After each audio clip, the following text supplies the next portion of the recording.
How many of you, when something really great happens in your life, you sometimes lower your energy about it because you don't want to make somebody else feel bad?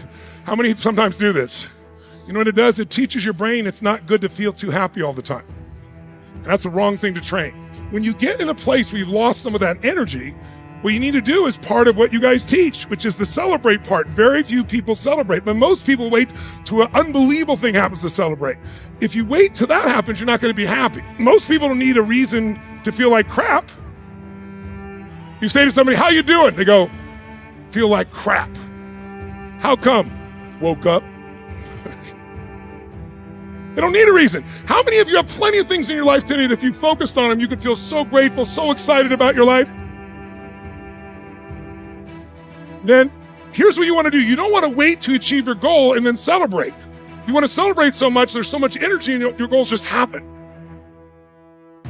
Life is meaningful. It doesn't mean that your life is perfect. It doesn't mean that your life doesn't have stress. I don't know anybody that doesn't have stress in their life or frustrations or concerns. But think in terms of the quality of your life. If you have a sense of well-being, what are your relationships like? How does it feel when you wake up in the morning?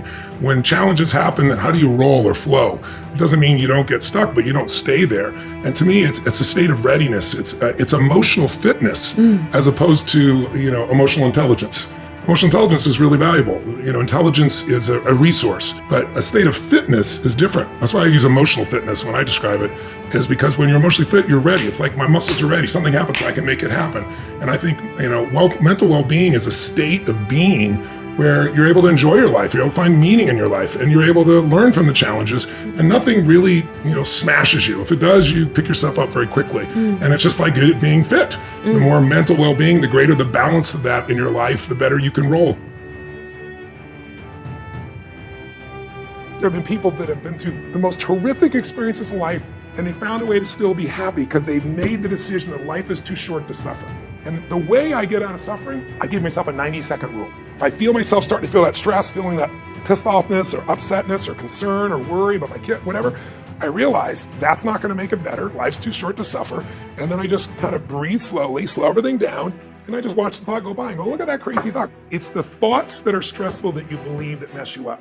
When you question them, you break the pattern. And then the last thing besides the 90 seconds, and by the way, Richard, to be honest, in the beginning, it should have been like a 4-hour rule, maybe a 4-day rule. I was not very good. But what's nice is the more I've done, it's like a muscle. The more I've trained myself to do it, I can authentically tell you now, it takes a lot for something to take more than 90 seconds for me now. And the level of joy surpasses all the money you could ever have in a million years. And then the money, it's easier to even make money because you're not attached. You don't have the fears. You don't have the scarcity that people have because you feel so rich already right now.